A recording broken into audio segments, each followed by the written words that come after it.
Море Лаптевых у береговой зоны – обитель многих видов рыб ценных пород. Это ряпушка, омуль, муксун и нельма.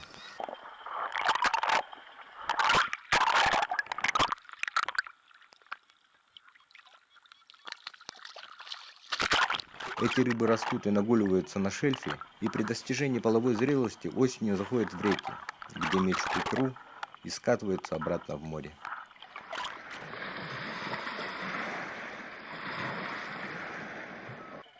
Эти представители ихтиофауны называются полупроходными.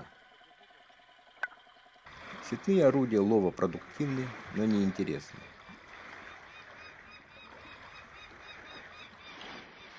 То ли дело спиннинговая рыбалка. Потому что одна коробка, все.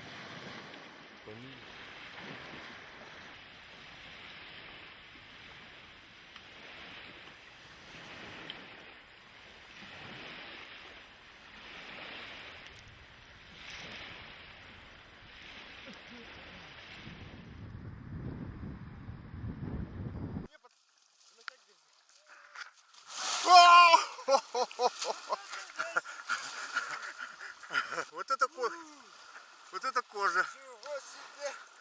Нельма, сугубо хищной рыбой, является прекрасным объектом спортивной рыбалки.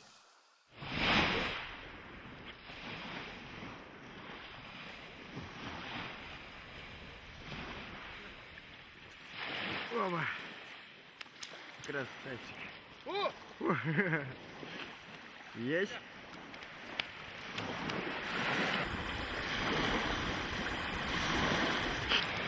В арктических морях Европы и Америки процветает спортивная ловля некоторых видов трески и камбалы.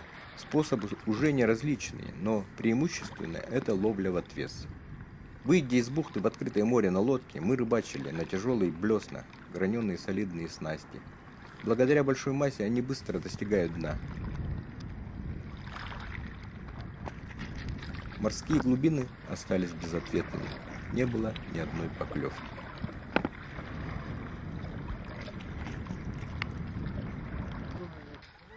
Соблюдая гигиену, устраиваем банный день.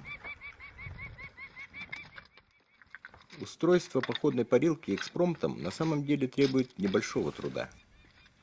Нашли на берегу подходящую бочку с трубой, обложили камнями. Растопили огонь внутри импровизированной печки, а снаружи запалили пионерский костер.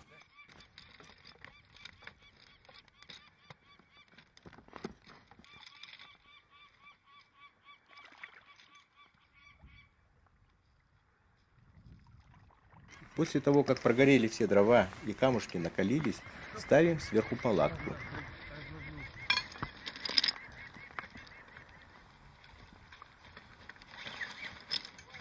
И вуаля! Жар от камней достаточный, чтобы пропотеть. А затем прыг в море, остудиться. Плохо только то, что мыло не пенится в жесткой морской воде.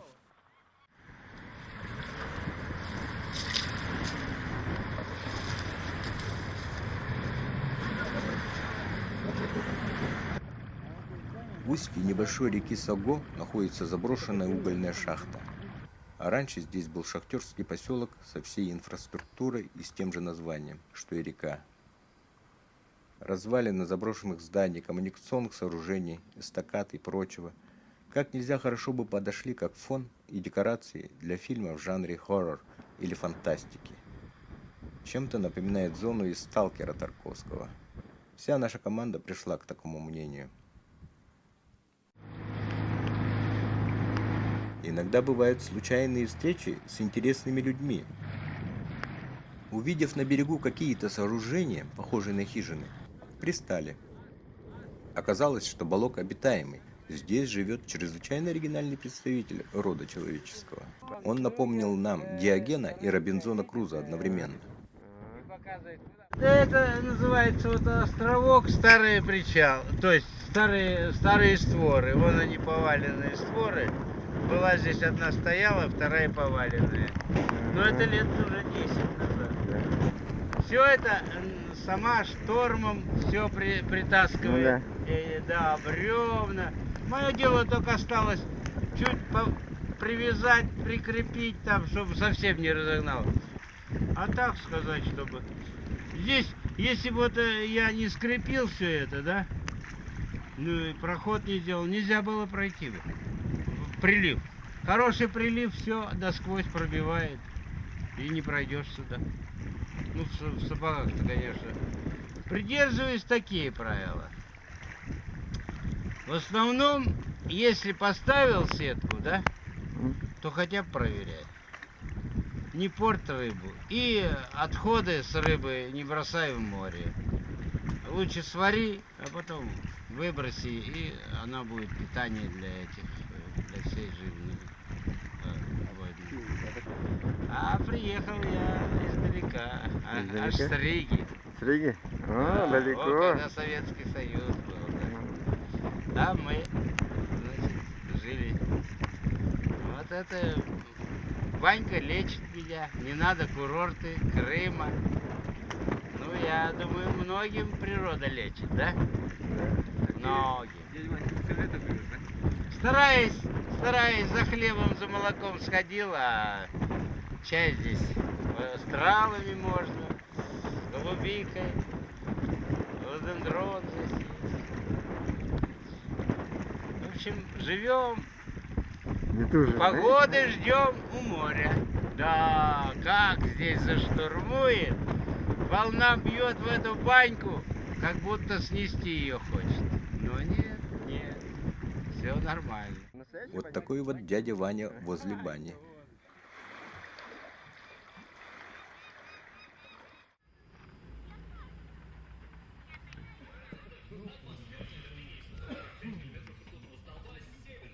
А после возвращения в Тикси мы встретили на улице не менее оригинального человека. Мне нравятся бесконечные реки, когда ты знаешь, не знаешь, куда приплывешь, что нет людей. Лаптево море. Море Лаптево, ну, не знаешь, когда, ну, месяц-два можно плыть и не встретить человека. Стиль такой у меня, одиночка. Нет компаньонов. В компании я хожу, но в данный момент я один. Вот, а потом на такие маршруты трудно найти человека. Вот, и потом некомфортно одному. Но на реке всегда встречаются какие-то люди, и можно поговорить, если очень хочется. Ну да, самобытный народ. Вот, оленек, тут где-то в 5 местах я встретил людей, так, в принципе, один постоянно находился. Значит, рыба ловилась, так что с голоду пропасть тоже трудно. Цель путешествия – это съемка. Ну, это как образ жизни, а так вообще-то Ну, то фотография. есть какие-то договоренности? Нет никаких договоренностей, и я даже рад, что их нету, потому что я Обязательно свободен, да, нет никаких обязательств. Вот, и нет волнений по поводу того, сниму, не сниму, просто как получается. Я стараюсь, но... Да, и в этом даже есть какой-то смысл, потому что я не завишу ни от чего, я не знаю, что будет завтра, я могу зависнуть на каком-то месте, если мне понравится, и никуда я не тороплюсь. В общей сложности, я так посчитал, у меня больше 20 тысяч, так вот, по Сибири в одиночку вот прошел я. Ну а ты план дальнейший? Ну, Колыму хотел посмотреть еще, потом в мае есть такая река. Этот путешественник в одиночку на байдарке сплавился по реке Оленек от Верховьев до Устья. Что подвигло этих людей к таким поступкам? Два типа из категории эскапистов. Первый – отшельник, второй – искатель приключений. Как поется в известной песне, в суету городов возвращаемся мы. Да, ничего не поделаешь. Остается только надеяться, что судьба выкинет какой-нибудь фортель и закинет нас сюда вновь.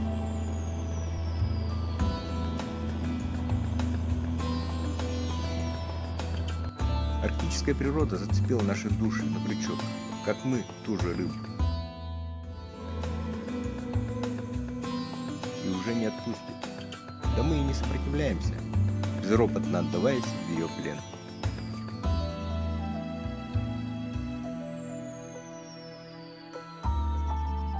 Что ж, разрешите откланяться. До новых встреч!